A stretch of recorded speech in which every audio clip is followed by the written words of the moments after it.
Thank you so much, everyone, for staying until the end, which won't be a bitter end, I can guarantee it. Whatever I might do, I'll be followed by the delightful Dean Goldberg and the delightful Dame Sarah, so it will be a wonderful end. So Dean Goldberg, of course, needs no introduction, nor does Professor Dame Sarah Worthington, who I'm sure you all know is Downing Professor Emeritus of the Laws of England, University of Cambridge, and Professor of Law at the LSE. And of course, the purpose of this last session is an opportunity for all of us to take stock of what we've heard and discussed over the last 3 days and reflect on what it means for the conference theme. Apologies to those of you who, like me, were looking forward to hearing what Ben McFarlane had to say on this final panel. Ben unfortunately couldn't make it to the conference, and he's unfortunately had to be replaced by his understudy.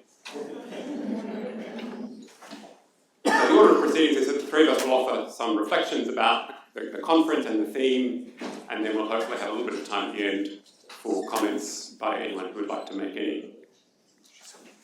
So I want to begin by noting and thanking all of the panellists and participants for what has been an impressive fidelity to the conference theme, both in the written and presented papers and in the discussions in the conference sessions.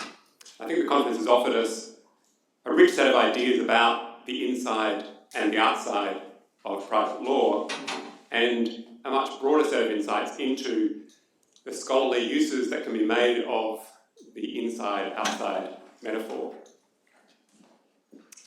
So the theme for the conference engaged in the risky undertaking of drawing a boundary, which in an academic setting is of course a recipe for controversy. And we've inevitably had controversy about what lies outside private law, but also the more fundamental critique that there is no inside to private law. Since the conference is, among other things, a meeting between US and Commonwealth scholars, one way in which the inside-outside dichotomy was intended to be understood was a reference to what happens inside and outside the United States. And that's gone mostly unremarked upon, at least in the conference sessions, but the conference has highlighted and I think exemplified well-known differences in approaches to legal scholarship between scholars based in the US and scholars based in Commonwealth countries. For this purpose, of course, Canada is, as in other respects, a mixed jurisdiction, partly American and partly Commonwealth. But the differences in research questions and research methodologies and orientations to the law have, I think, been interesting and quite striking at times. But happily, there have also been many bridges and points of connection and areas of overlap between the different scholarly communities. And so the conference has provided a platform for those conversations about those areas of common interest. So in order to take stock of the ways in which the theme has developed at the conference and been developed at the conference, I wanted to provide a few examples of the different uses that have been made of the inside-outside metaphor. My list is inevitably incomplete since I only have 15 minutes or so. It's also inevitably incomplete because of the limits of the time available for reading before a conference like this, and the extremely unfortunate fact that one can't be in 4 or 3 or 2 parallel sessions at once. So just to give you a few examples. Some attention has been given, for example, by Timothy Chan, to the inside and outside in different forms of legal scholarship, distinguishing, for example, between seeking to understand the law and seeking to critique it.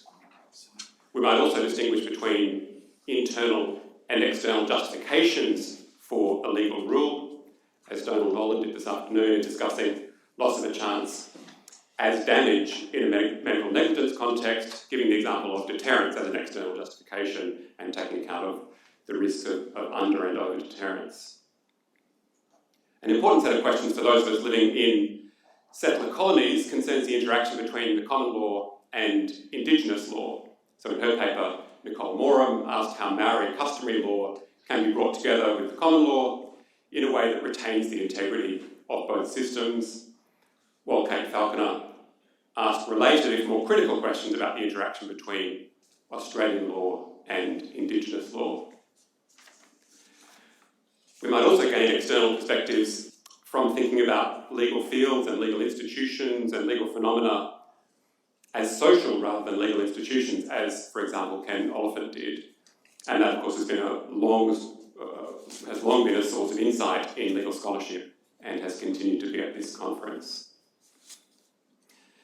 And relatedly, a number of presenters have asked questions such as, to what extent has the development of private law been shaped by external societal developments, thinking, for example, about Katie Barnett's discussion of the impact of the institutional revolution on contract damages, and to what extent is the law capable of dealing adequately with those external forces and pressing social problems, taking us back to the opening plenary by Pei-Won Lee and a paper by Margaret Hall, among others. Or, as Ben Sapersky put it in his paper, how far can existing causes of action be stretched to deal with pressing social problems? So many legal scholars are, of course, exploring the capacity of private law to deal with developments in artificial intelligence, as Pei-Won Lee did and Jeannie Patterson did at this conference. The public-private law boundary, for those who believe there is such a boundary, has inevitably been engaged, as it was by Katrina Wyman, in discussing the use of private law in public law, which is a nice turnaround for that dichotomy. And that issue could, if the timing had been better, have received a great deal more attention in light of the US Supreme Court's decision in the national or universal injunctions case.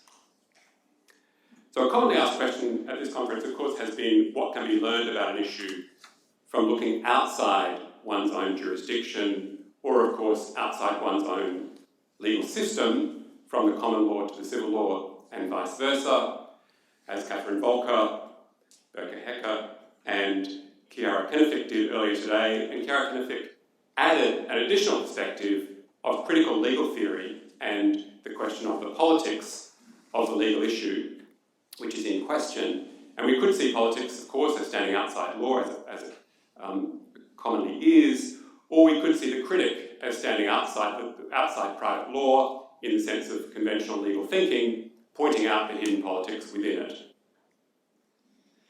There are meta questions about boundary drawing between private law and other fields of law, as I've already mentioned, but also many smaller scale boundary issues. For example, is equity inside or outside the law, and what turns on that question? Interaction between the common law and regulation has also attracted attention. We've long been thinking about contract law as regulation, but we might also gain insights, as T.T. Arvind encourages us to do, from a comparison between what we might view as regulation through the private law doctrines of the common law and external regulation through legislative non-private law mechanisms. Another age-old question that's been raised is what can be learned from thinking about the internal perspective of legal actors rather than the external perspective. And some speakers have gained insight from attempts to distinguish reasoning inside the law from reasoning outside, between different forms of legal reasoning and what might be considered extra legal reasoning. So one of the ways in which the inside of private law has been distinguished from the outside is the idea that a concern with interpersonal justice is an internal perspective, while a concern about the consequences of a particular rule is an external perspective, whether it's a concern to avoid adverse consequences or to formulate a rule that has socially desirable consequences. If we want to distinguish between interpersonal justice and other forms of influence on private law, Andrew Gold has urged us to pause and take note of the fact that interpersonal justice is not a monolith. And although corrective justice is the most familiar form of interpersonal justice, there are numerous forms of interpersonal justice in private law, as Andrew pointed out in his paper, that can't be characterised as corrective justice. But famously, in the idea of private law, as has been noted at this conference, Ernest Weinrib distinguished between the internal perspective of corrective justice and the functional account, which assesses private law by reference to what Weinrib considers external goals into which the law may or may not fit. And that raises the question whether functional, instrumental, or consequentialist reasoning is undeniably external to private law or whether it can be understood as internal to private law.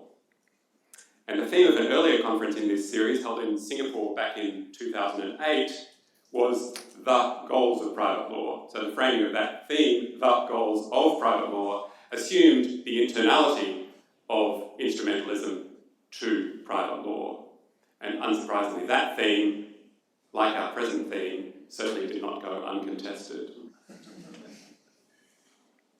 So a number of speakers at this conference have discussed the role of policy, community welfare considerations, or attention to the consequences of legal rules in particular areas of private law, such as Erica Chamberlain and Jonathan Morgan discussing the role of the public interest in defamation defences and in the law of torts more broadly, as did Ken Oliphant. Sandy Steele explored the difficulty faced by internalist, non-consequentialist theories of private law in justifying immunities. We've had discussion of different forms of punishment in private law by Jeff Berryman and Timothy Liao. But whether consequentialism or instrumentalism can be understood as internal to private law, or whether it must be regarded as external, is a question of interpretation on which views differ. And I think it's illuminating in this context to think about the question, this question of whether consequences are internal or external, with reference to interpretive method, which seeks to unpack the different elements or factors by reference to which we might develop or assess theories of private law, or theories of particular fields of private law, or theories of particular private law doctrines. So interpretive method has received some attention at this conference, and rightly so in my view, because it does shed light on the inside-outside question. And different formulations of interpretive method have been given and discussed at this conference. I argued at the last Obligations Conference, just to take an example, that the core elements were first fit with the basic structure of private law, the outcomes of cases, announced rules, and the reasons given by judges. So there are different things that we can assess fit with reference to. We can take it as the overall structure of private law, or just looking at the outcomes of cases, or looking at announced rules, or looking at reasons given by judges. Second element in my scheme is coherence, or the extent to which the theory renders the law coherent in a strong or weak sense. And thirdly, justification, or the normative forces that might be thought to or understood to underlie the law. So from the perspective of fit, it's significant that common law judges have been shaping private law rules with explicit reference to concerns about consequences and the common good, and the consequences of particular legal rules for the common good for hundreds of years. And the common law judges continue to do so across jurisdictions and across many private law doctrines. On the other hand, the law can be seen as far more coherent if it's understood to be concerned only with interpersonal justice and not with broader community consequences. So to say that consequentialist reasoning is external to private law, then I think is to favour coherence over fit or fidelity with the reasons given by judges, which is a perfectly plausible explanation. It's neither provably wrong nor provably right. It's simply an available interpretation of private law and private law doctrines. But similarly, to say that consequentialist reasoning is internal to private law is to favour fit or fidelity to judges' reasons over coherence. It's similarly neither provably wrong nor provably right. It is simply an available interpretation of private law and of particular private law doctrines. I'm going to hand over to Dean Goldberg. Thank you, Andrew, and thank you everyone for being here Friday at 5:20. I will be brief in part because I'm mostly a bureaucrat these days, but in being brief, I will start with embarrassing predictability with Cardozo. I do have a bumper sticker on my car, WWBD, what would Ben do? And it's not Ben Zapersky, it's Benjamin Cardozo. And in one of his many famous opinions, a question about piercing the corporate veil, called Berkey versus Third Avenue Railway from 1926, he famously wrote, "Metaphors in law are to be narrowly watched, for starting as devices to liberate thought, they end up by enslaving it," unquote.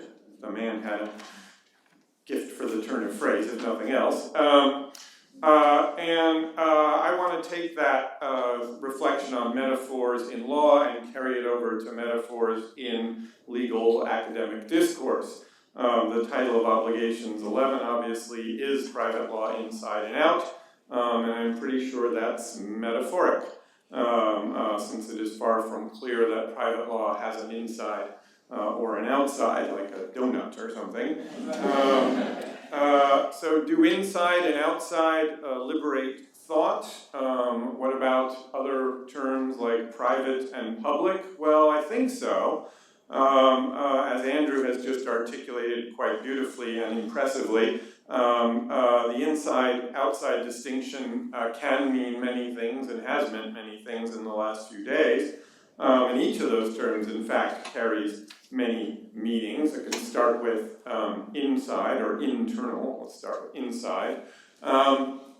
Inside does evoke, as some people have in their session suggested, ideas like H.L.A. Hart's internal point of view. Of course, that is itself metaphoric.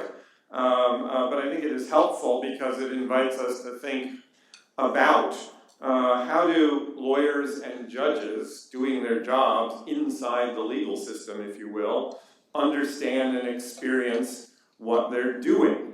And I think, as we've heard from at least some of the judges at this conference who've spoken, I think it's fair to say that they do not understand themselves. They may be wrong, of course, but they do not understand themselves to be, for example, freewheeling social engineers or the equivalent of executive branch agencies. We saw this, for example, I think in Dean Lee's elegant analysis of the limits of efforts from within English law to think through how to assess liability for deep fakes. Now, of course, we don't have a scientific sample of judges here, and there certainly may be judges out there who do think of themselves as social engineers. I'm pretty sure I clerked for a judge who thought that way, at least some of the time. But I do think this group is representative. I think, and in that sense, I think inviting us to get inside the law, although metaphoric, is an invitation we should accept, and I think most of us in this room do accept in some version.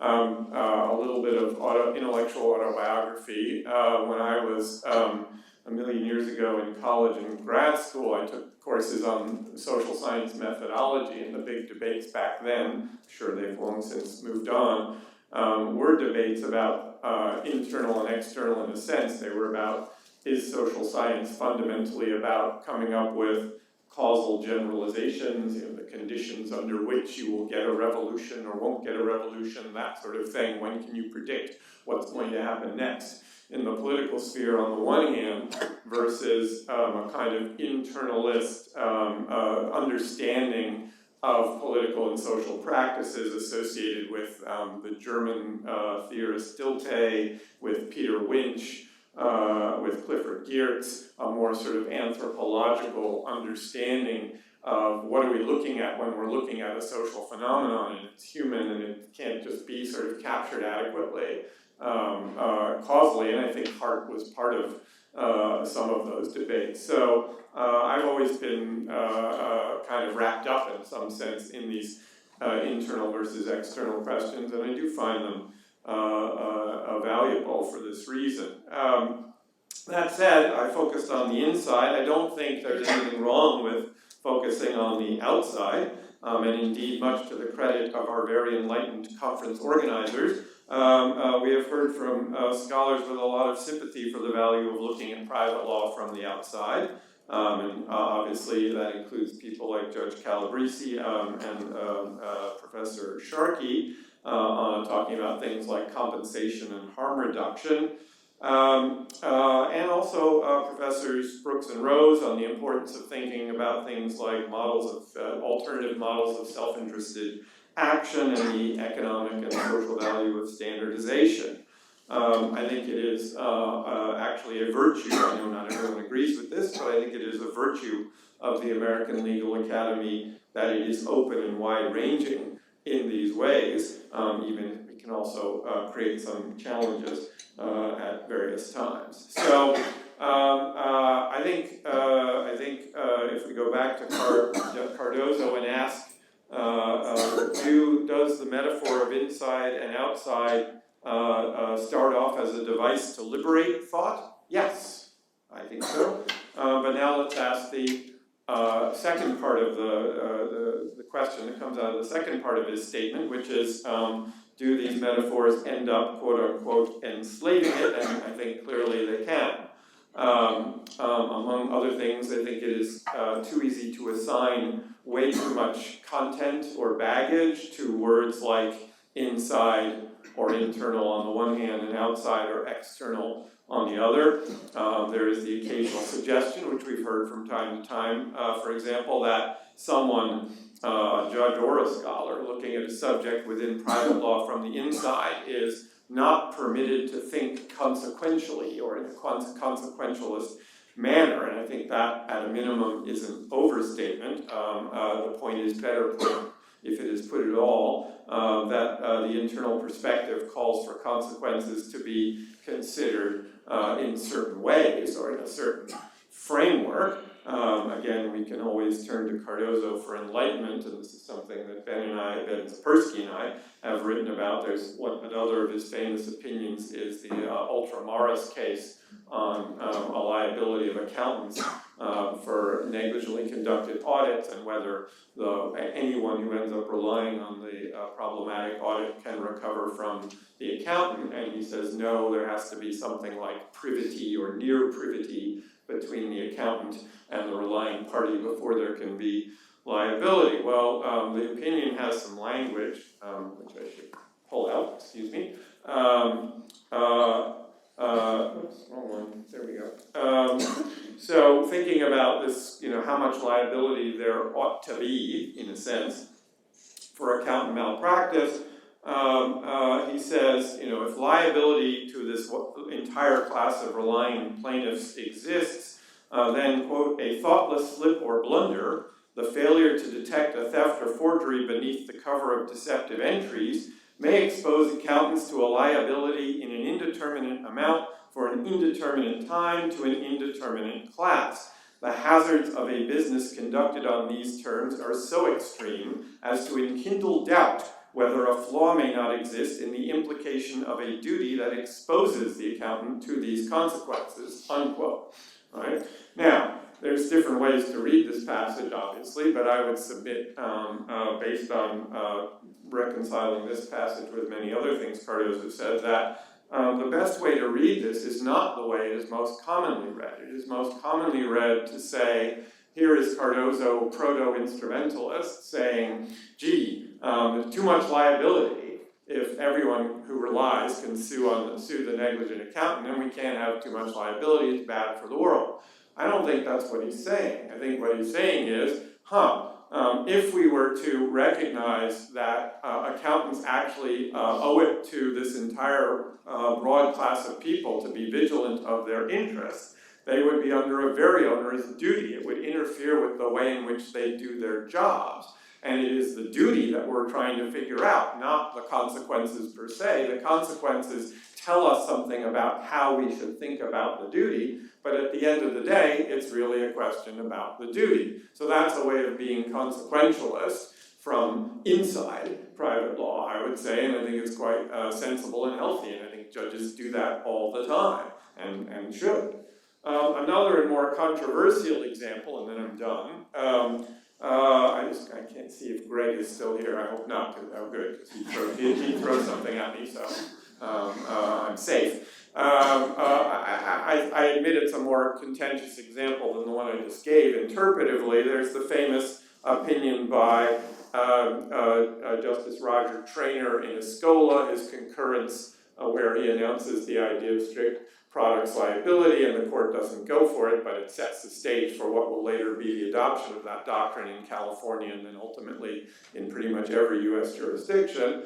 I'll paraphrase crudely, but Traynor, in various passages in a very long and complicated opinion, says things like, gee, we want injured people to get compensation, and it would be nice if we could find a way to spread the cost of compensating those individuals and imposing strict liability on the Coca-Cola company and other large manufacturers. Well, that's a good way to do that. They'll raise the cost of a bottle of a Coke by a penny. None of us who drink Coke will feel that. And the Escolas of the world will be compensated. Hooray, let's do it. I don't think that's the right reading of that opinion either, although I think there is some basis for that reading. I think instead what Traynor was saying is something a little more nuanced, which is basically, yeah, that's a pretty good reason to think about, should we as the California Supreme Court, the apex court of our jurisdiction, think about fashioning a new wrong, a new tort called strict products liability. But it's still a wrong and it's still a tort. It's just a pretty tough wrong. It's a pretty demanding wrong. It's a wrong that says we don't really care, manufacturer, when you tell us you did your best or even took reasonable care to prevent your product from harming someone. If you put it out in the world and it hurts someone, we can probably stretch the law of torts, the law of wrongs, far enough to hold that, and one reason to do so, but not the only reason to do so, is there might be some good consequences that come from doing it. So again, I think that's a more nuanced and more inside reading, if you will, of Escola, which is often taken to be the prototypical external or outside opinion. So this is a plea, basically, for saying, as always, Cardozo was right. As in all things. He didn't say, notice what he didn't say avoid using metaphors. He basically said, as a good common lawyer, use them with care.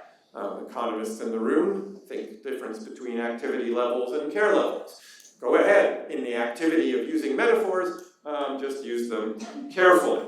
And I think that is exactly right when it comes to the theme of this conference. Be careful about inside and outside. There's a lot that we can gain from engaging in the inside and outside discussion in all its dimensions that Andrew has so nicely laid out, but I think we have to do so carefully. And then I will finally say, I think one of the most heartening things about this conference, not only in this particular iteration, but in all the ones in which I have been involved, is that its participants overwhelmingly partake in exactly the spirit I have just described. I think the goal overwhelmingly and uniformly in every session I've been in has been to advance knowledge by moving beyond mere labels and metaphors loosely used. I think it's about sharpening our ideas. I think it's about locating more precisely our points of disagreement, which is exactly what we should be doing at a gathering like this. So cheers to inside and outside, and cheers to obligations.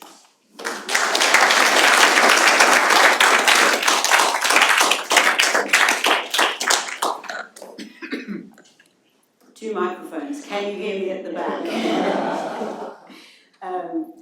So I'm on a panel with 2 of the 3 organisers, and I have the 3rd one eyeballing me from the front row. So I feel slightly captive. But nevertheless, I do have the last word. It's quite a dangerous position for the organisers to have put me in, but I'm conscious I'm between you and final drinks and saying fond farewells to old and new friends. I do want to take some time, but I won't take too much time. What I want to do is 3 things, starting at a higher level and then working down to the more specific.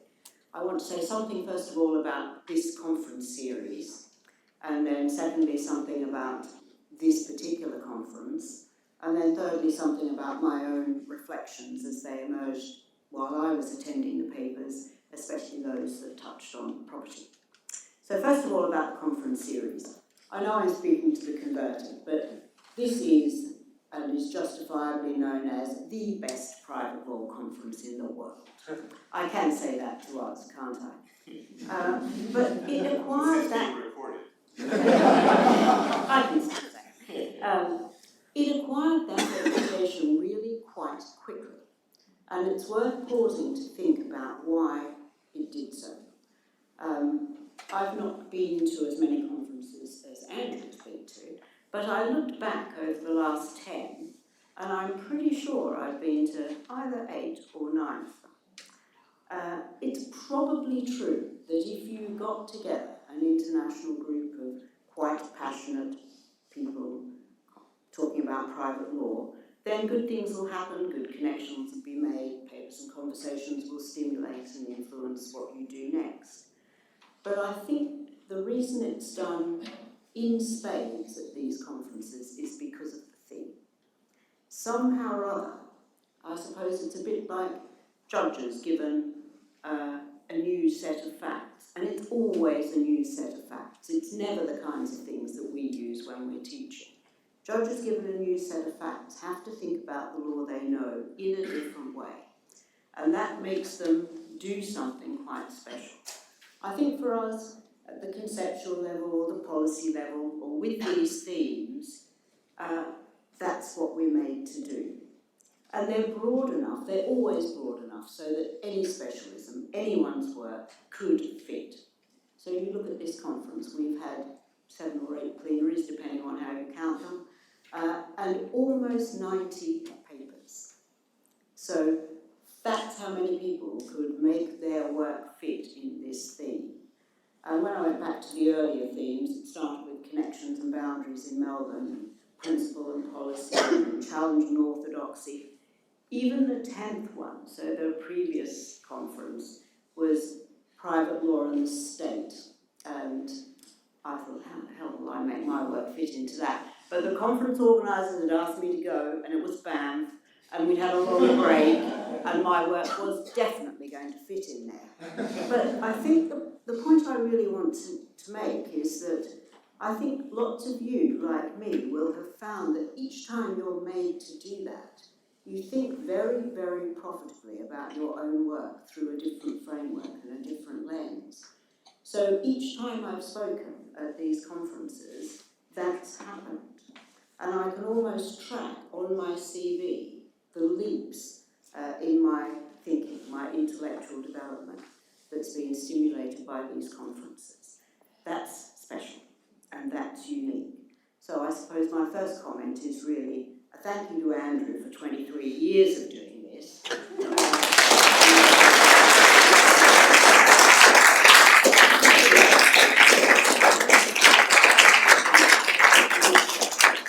But thank you to John and to Henry and to all the people who've come before them who have also been part of this game. It always takes a team, and it has been really something quite special, I imagine, for lots of people's intellectual journeys. So, thank you. The second is about this conference and its theme, and given what Andrew said and what John has said, I can really do this very, very quickly. Inside and out, it's catchy, isn't it? And that's quite important. And I think it did do what the organisers said they hoped it would do, allow people to make connections between private law and morality, private law and economic efficiency, and private law and all sorts of other policy goals. And what it does is enable us to find overlaps and synergies and speak across methodological and intellectual barriers. And it worked. And it worked brilliantly. So that too was great. This doesn't go, but the third thing is terrible. It doesn't, I promise you. So the third is my own reflections, especially on the property papers. And I'm giving you my own reflections really as a proxy or a prompt for you to think about what your takeaways are from this conference, from this week of intellectual stimulation.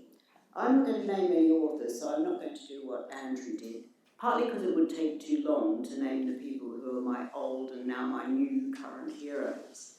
And it would be invidious to name some of them and not name others. But I'm giving the Hamilton lectures later this year, and I'm giving them on property. So I promise that quite a few of you will be appearing in those, with thanks to you now for making me look more thoughtful than I might otherwise have seemed. But as I wandered through these various sessions, I can't have been the only person that was encouraged to rethink particular doctrinal categories or different ways of addressing modern issues or extending private law frameworks to meet new challenges, or also being warned not to extend private law frameworks because of things that I'd underappreciated would be unintended consequences.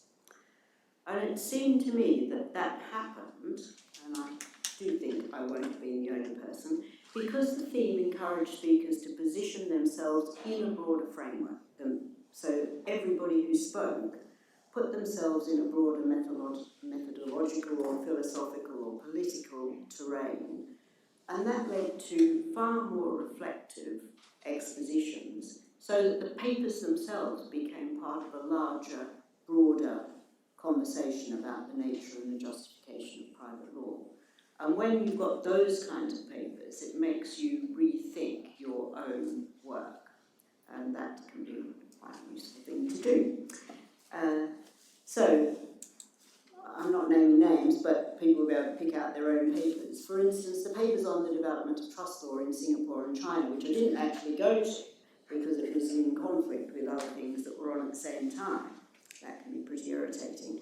But they weren't simply about they weren't just comparative in content. They tested whether the internal or the external legal reasoning better accounted for those sorts of developments.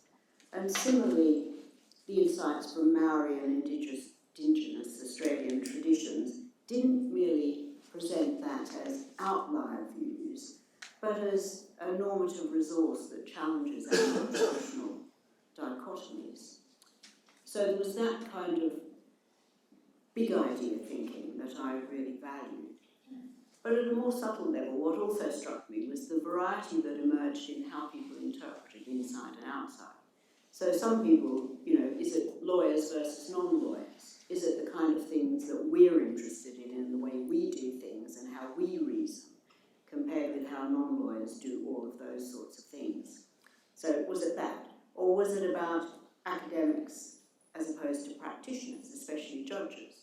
So yesterday evening in the closing panel, you had Stephen Cos saying to us as academics, write about principle for the intermediate courts and write about principle and policy for the higher courts. And of course, that tells you something about the job of the respective courts, but it also tells you something about the law and having to accommodate both those elements if it's going to work as a structure that benefits society. And I think that latter endeavour is what most academics are pursuing, and that's hard. I mean, Guido Calabresi, who I thought was absolutely amazing, he talked about staying up all night. But which of us has not stayed up all night, struggling about exactly the same kinds of problems, and trying to work out what the law should be? Other people talked about personal autonomy versus community or neighbourhood or the society in which the law is operating. And I wondered whether there's a real difference between those. Of course, there's a real difference between them, between the inside and the outside. But for lawyers, another way of thinking about it is there a separation? And I think there's not really a separation. We have, as lawyers, to think about the outside, how the law works in the real world.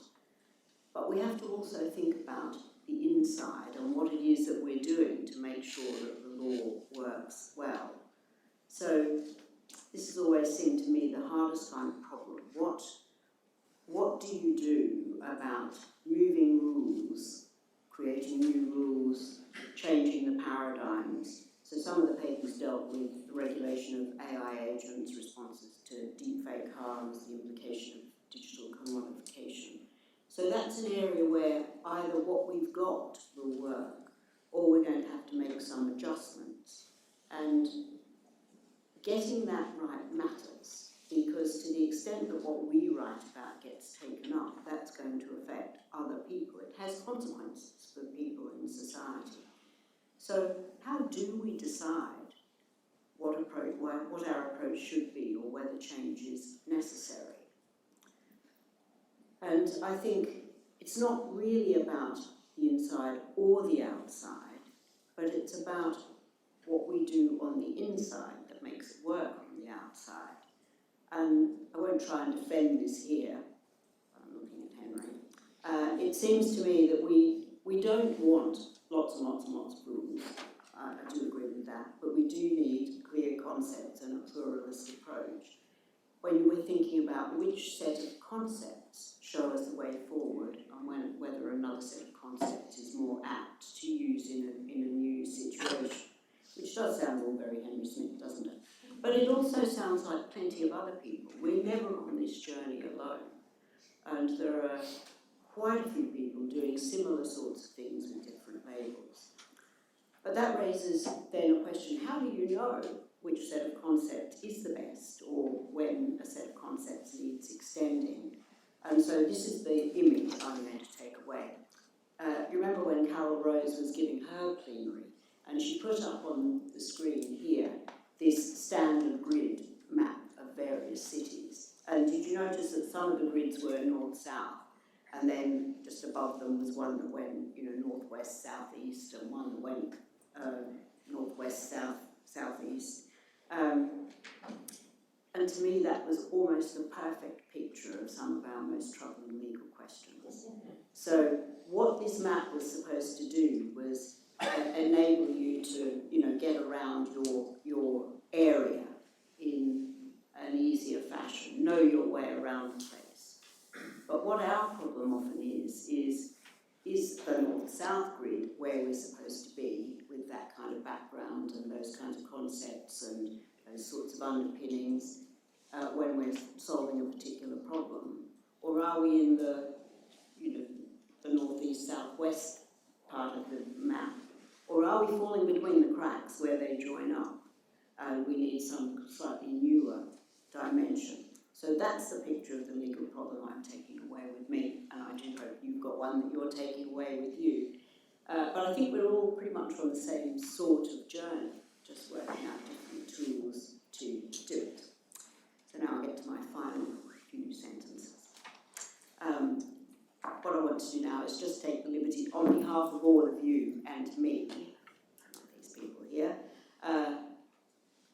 can we all thank Andrew Robertson, John Goldberg, Henry Smith, for generating and delivering a simply fabulous conference.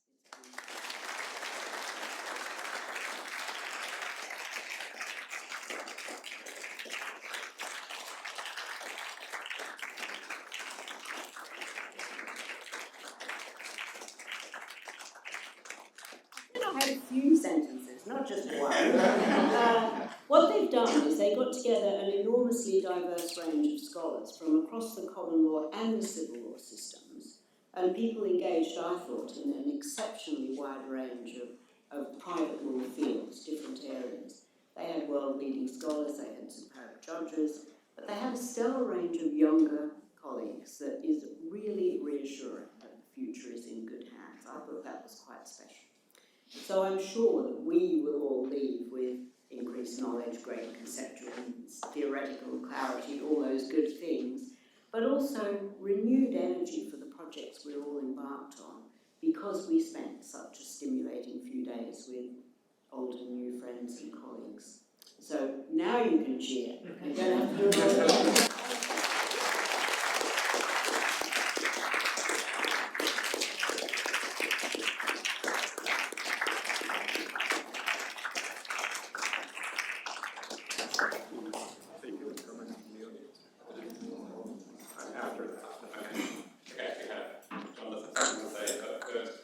I knew I wouldn't get the last word. We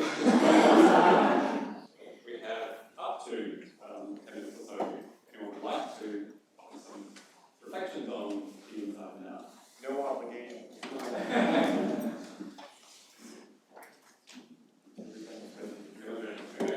All right, I will be very brief. I just want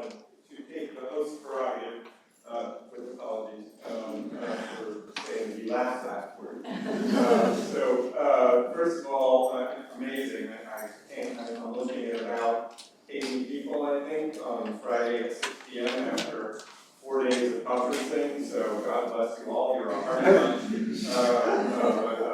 I mean seriously, your commitment to going to the panels, to engaging, to working with each other. This is what the Academy is all about. This is to the extent I'm in the business of defending institutions like Harvard Law School. This is what I'm defending. And so it's really heartening and energizing to me in my day job to be part of this, because it reminds me why we're all here. So thank you for that. I've had lots of thank yous already, probably too many for the host, so I'm not going to thank the host anymore. But I do want to thank Sam Bestwick, Sam Bookman, and Michael Pressman for the amazing amount of work they did to pull this.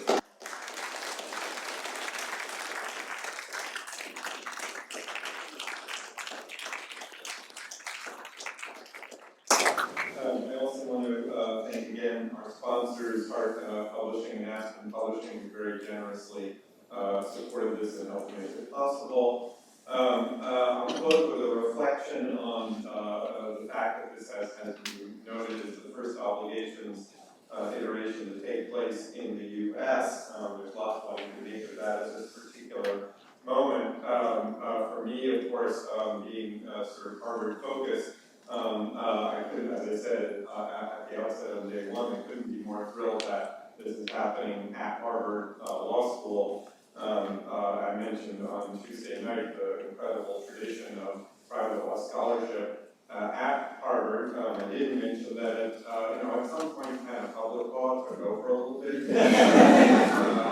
here at this university, and then Dean Kagan, now Justice Kagan, made a fatal mistake if her goal was to maintain hegemony of public law at Harvard Law School, which is about the same time she hired, along with the faculty, of course, me and Henry Smith.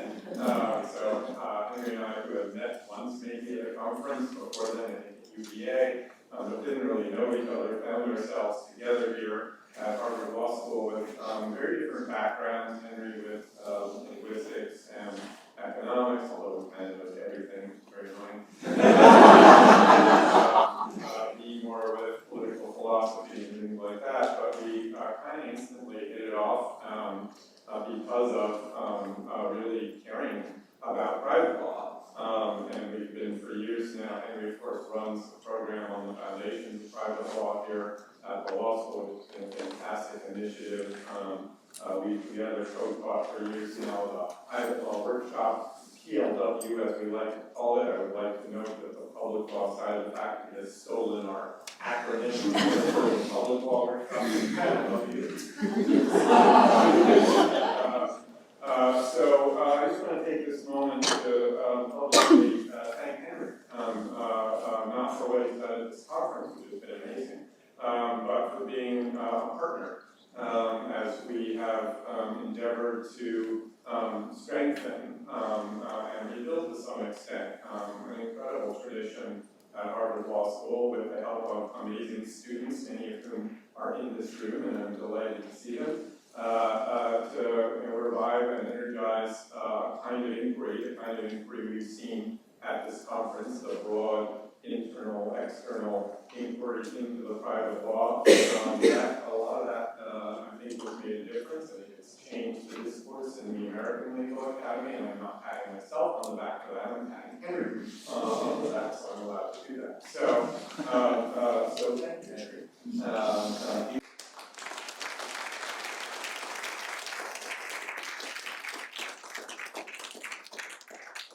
I will shut up, except to say, see you in London.